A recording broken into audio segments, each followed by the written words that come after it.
बहू अपने भीतर बातों को छुपाती छुपाती छुपाती छुपाती कितना सुंदर कहा शिव महापुराण में, काशी में नंदन वन में माता पार्वती जी ने शिव जी से 2 वर मांगे थे, और माँ जगत जननी जगदम्बा ने भगवान शंकर से 2 वर मांगे थे। पहला वर था कि काशी में जो मरेगा उसको गुरु मंत्र आपको देना पड़ेगा। पार्वती जी, शिव जी ने कहा मैं और गुरु मंत्र, हाँ वचन दे दिया, ठीक है। पार्वती जी ने कहा कि मुझे कैसे मालूम पड़ेगा कि काशी में मरने वाले को गुरु मंत्र दिया। भगवान शंकर कहने लगे काशी में गुरु मंत्र देकर उसके कान को थोड़ा सा टेढ़ा कर दूंगा, तुझे दिख जाएगा कि मैंने गुरु मंत्र दिया है। इसलिए काशी में मरने वाले को भगवान त्र्यंबक मंत्र प्रदान कर कर कर्ण को थोड़ा सा टेढ़ा कर देते हैं।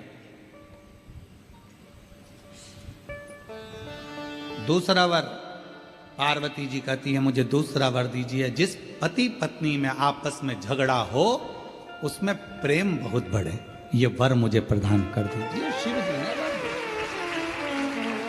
जिस पति पत्नी का झगड़ा नहीं होता उसका झगड़ा अदालत पहुंच जाता है, और जिस पति पत्नी का झगड़ा होता है वो वहीं पर सिलट जाता है, वहीं समाप्त हो जाता है। उसने अपने मन का गुब्बार निकाल दिया, अपशब्द बोल दिया, ताने दे दिया। एक पत्नी ने पति से कहा लड़ाई में झगड़े में, अरे तुम तो ऐसे हो, तुम तो वैसे हो, तुम तो जानवर हो।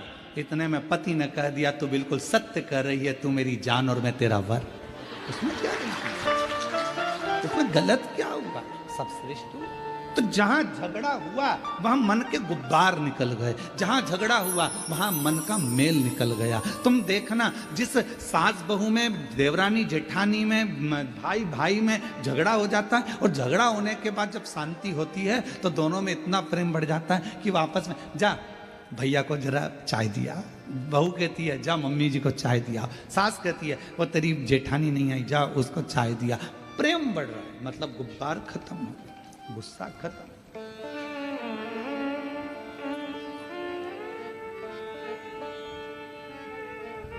दो वर मांगे हैं, उसमें एक वर मांगा कि झगड़ा हो तो प्रेम बढ़े, प्रेम।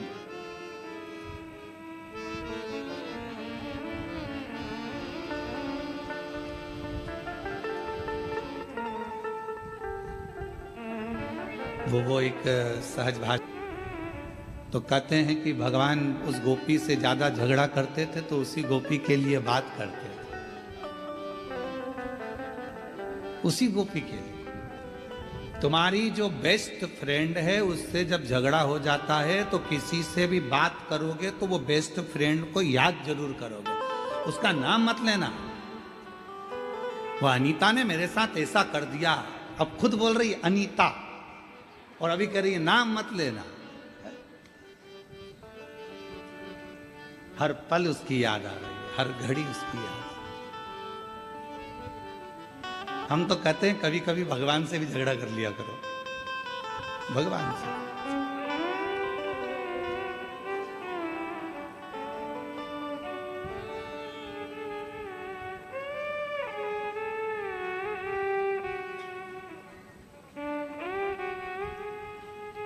मीरा कहीं थारी मासी लागे नाम देव कहीं चाचा जी, और हम कहीं थारा दुश्मन लागे सुन ले महारा ठाकुर जी।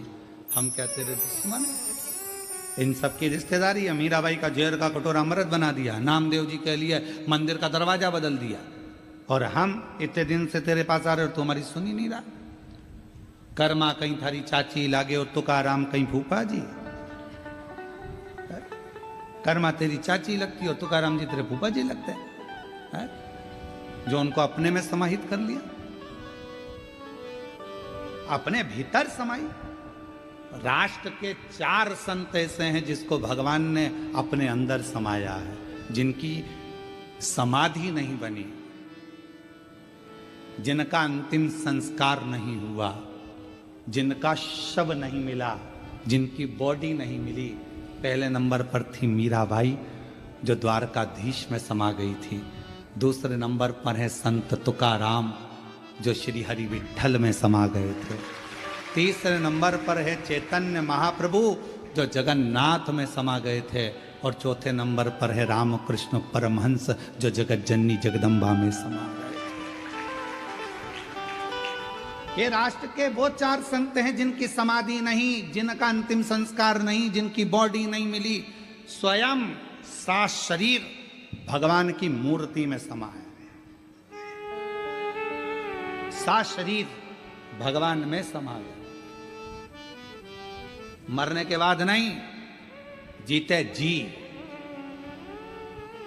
तुकाराम जी ने हरि विठ्ठल पांडुरंगा, हरि विठ्ठल विठ्ठल विठ्ठल विठ्ठल, और विठ्ठल पांडुरंगा ने हाथ फैलाए और संत तुकाराम जी को अपने में समाहित कर लिया। मीराबाई द्वारकानाथ के मंदिर के बाहर खड़ी, गांव के लोग लेने आए थे मीरा को, पति आया था लेने, मीरा कहे मैं जाऊंगी नहीं, द्वारकाधीश ने हाथ फैलाया, मीरा को अपनी मूर्ति में समाहित कर लिया। चैतन्य महाप्रभु को जगन्नाथ ने अपने में समाहित कर लिया। रामकृष्ण परमहंस को माँ दुर्गा शारदा आई और गोदी में बिठाकर अपने में समाहित कर लिया, जिनकी कोई समाधि ही नहीं है,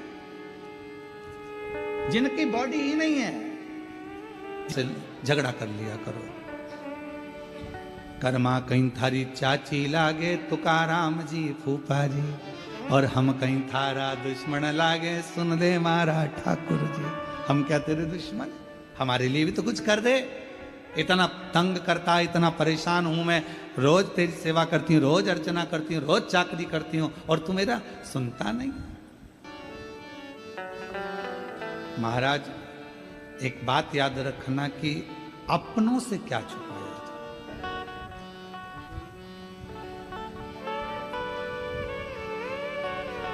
तिजोरी में कितना धन रखा है आपको मालूम है, पर एक और है आपके घर में जिसको सब मालूम है कि आपकी तिजोरी में कितना रखा है। या तो तुम नाम बता दो, नहीं तो मैं बता देता।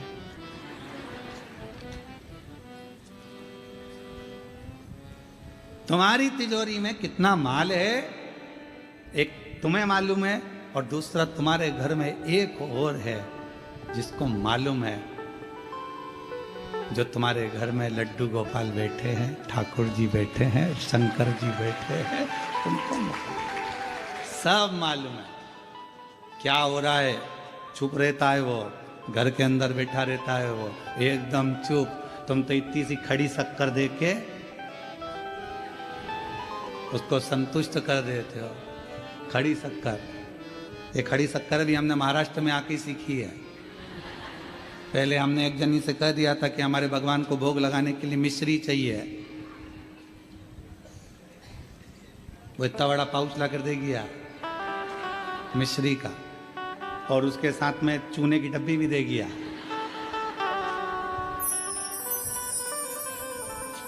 हमने पूछा ये क्या है, तो कि मिस्त्री।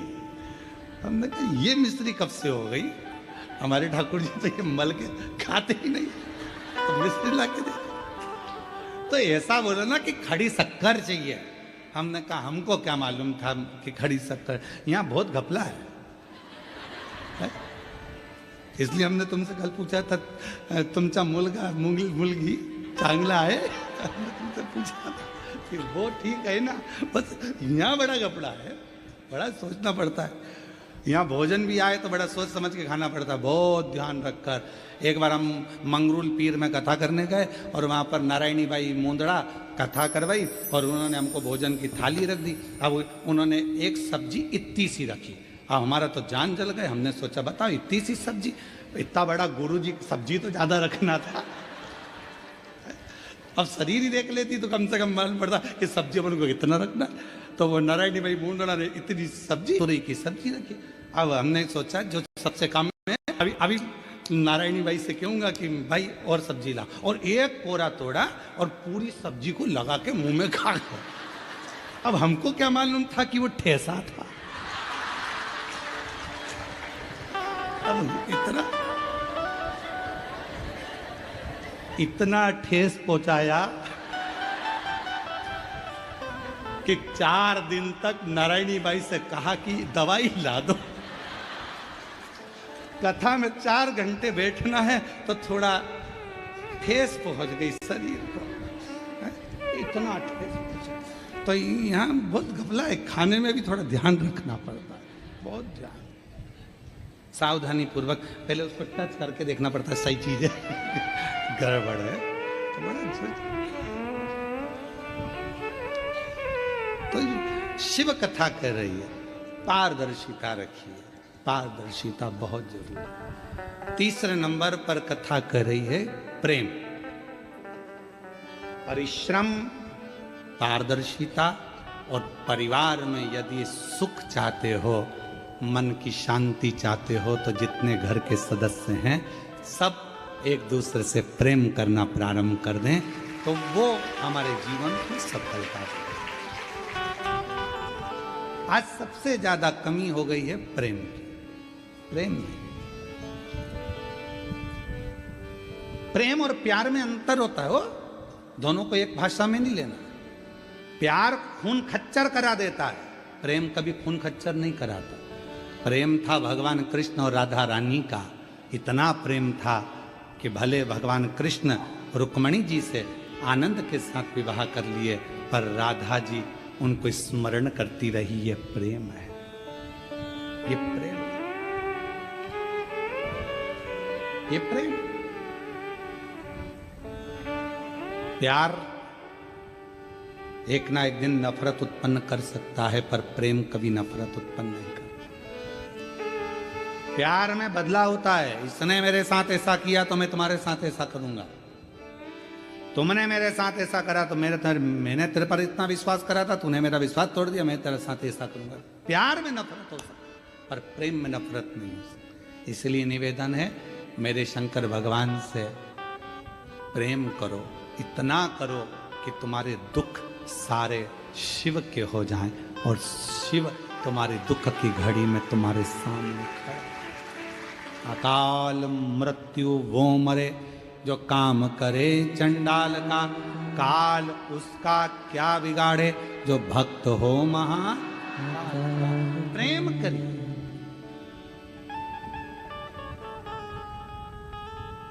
अभी एक रिसर्च करा विदेश में कि इतना हार्ट अटैक आ कैसे रहा, लोग इतना मर क्यों रहे। एक्सरसाइज कर रहे हैं, निपट गए, नाच रहे हैं शादी में, अटैक आ गया, रिसेप्शन में खा रहे थे, मर गए, गरबा खेल रहे थे, मर गए, किसी काम से जा रहे थे, मर गए। इतना हार्ट अटैक आने का कारण क्या है? तो रिसर्च में निकला कि आज का व्यक्ति अपने दिल को लगा नहीं पा रहा। जो दिल किसी से लगता नहीं है, फिर वो दिल हॉस्पिटल में खुलता है, ब्लॉकेज हो जाती है, उस दिल को लगाओ। विदेश में लोग उस दिल को लगाने के चक्कर में कहीं कुत्ता पाल लेते हैं, कहीं किसी से जीव लगा लेते हैं, कहीं कुछ कर लेते हैं। हम तो आपसे करें, आप भारत की भूमि पर रहते हो, शिव जी से दिल लगा लो। जो दिल शिव से लग गया, फिर वो दिल खुलेगा नहीं। हॉस्पिटल में वही दिल खुलता है जो लगा नहीं होता। प्रेम बहुत जरूरी। आज प्रेम की कमी हो गई, प्रेम की कमी हो गई, इसलिए ये हार्ट अटैक आ रहे हैं। प्रेम करना प्रारंभ करो। हंसी चली गई लोगों की, घर में सब मोबाइल ले लेकर पड़े रहते हैं, बेटा अपने कमरे में, माँ बाप बेटा सब बैठे हैं, पर एक ही हॉल के अंदर बैठे हैं। माँ उधर काम कर रही है, इधर बच्चे अपना मोबाइल लिए हैं, पापा अपना मोबाइल लिए हैं, भाई अपना मोबाइल लिया है। एक हॉल में बैठने के बाद भी किसी के चेहरे पर हंसी नहीं है। सब मोबाइल को समय दे रहे हैं, पर एक दूसरे को समय नहीं दे पा रहे। सबका प्रेम छिन गया, सबके चेहरे की हंसी छिन गई, वो प्रेम चला गया। हमने कल कथा में आपको एक बात कही थी, स्मरण में होगा आपको। कोई टार्च खत्म, मोबाइल ने कैलेंडर खत्म कर दिया, मोबाइल ने टॉर्च खत्म कर दी, मोबाइल ने कैमरा खत्म कर दिया, क्योंकि सब मोबाइल में। फिर वही मोबाइल तुम्हारी पत्नी के हाथ में आया तो तुम भी खत्म। ये हमने कल कहा। उस मोबाइल को परिवार के साथ जब बैठो तो बेटों से भी निवेदन है, बेटियों से भी निवेदन है, पत्नी से भी निवेदन है, पति से भी निवेदन है, घर के सब मेंबर से निवेदन है कि मोबाइल तो दिन भर चलाना है, डाटा है तुम्हारे पास, दिन भर चलाओगे, पर थोड़ा सा डाटा हटाकर परिवार के साथ बैठकर थोड़ा आपस में प्रेम बढ़ाओ, दिल लगाओ। मेरे भोले बाबा जैसा परिवार दुनिया में कहीं नहीं होगा। सबको प्रेरणा, ऐसी करुणा हो गई, ऐसी कृपा शंकर जी की हो गई कि दुस्सहा के सामने, शिवलिंग तो मंदिर के अंदर था, पर जहां दुस्सहा बैठा हुआ था उसी जगह पर भगवान एक शिवलिंग के रूप में प्रकट हो गए। उसी दुस्सहा शिवलिंग के रूप में दुस्सहा ने नेत्र खोले, पूछा तुम कौन हो, आप कौन? कहा जिनके मंदिर में तू बैठा है। दुस्सहा ने हंसकर कहा किनका मंदिर है? उसको यह भी नहीं मालूम कि मंदिर किसका मंदिर है। शंकर भगवान कहते हैं तू मुझे पहचानता नहीं है? नहीं। शिव शंकर वो घड़ी हो मेरी माता के मुख से मैंने कभी कभी सुना है आपके बारे में, पर कभी आपके मंदिर नहीं गया, कभी आपका शिवालय नहीं देखा था मैंने, कभी मैंने शिवालय में प्रवेश नहीं किया था। पर एक बात समझ में नहीं आती, मैं वेश्यागामी हूं, मैं मदिरापान करता हूं, मैं जुआ खेलता हूं, मैं मांसाहार करता हूं, सारे दुनिया के गलत काम मैं करता हूं, पर एक बात समझ में नहीं आती मुझको कि मेरे जैसे पापी पर आपने कृपा कर कर दर्शन कैसे दे दिए। शिव जी कहने लगे सुबह एक स्त्री के लिए तू यहाँ आया था, तूने कुछ खाया नहीं, पिया नहीं, इंतजार करता रहा, तुझे मालूम नहीं था आज शिवरात्रि है और पूरी रात तू जगता रहा। मुझे लगा कि मेरे लिए जग रहा है, मुझे लगा मेरे लिए जग रहा है, पर मैं तो उस स्त्री के लिए जग रहा था। कभी भी किसी के लिए भी जगह पर जगा तो शिवरात्रि पर तू रात्रि भर बैठा तो मेरे इंतजार में, आपके नहीं, स्त्री के। भगवान बोले भले स्त्री के इंतजार में बैठा, पर बैठा तो मंदिर में ही, शिवालय में ही।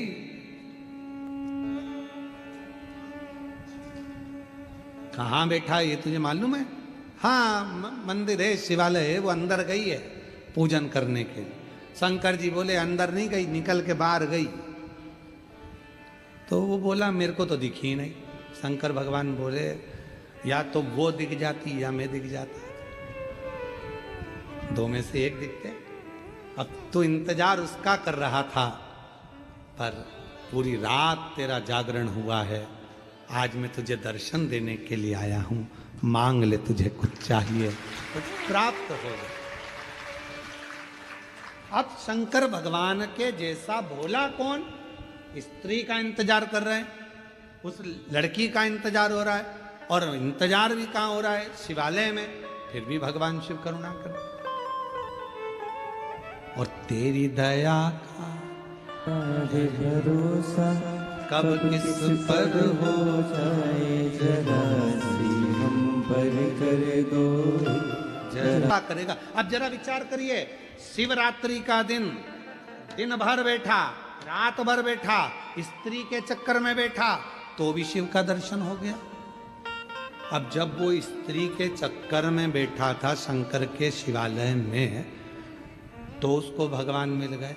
तो तुम 3 घंटा शिव जी की कथा में बैठे हो तो क्या परमात्मा नहीं मिलेगा? कितना एक पत्र है, बड़ा सुंदर है, देखिए पत्र बहुत अच्छे।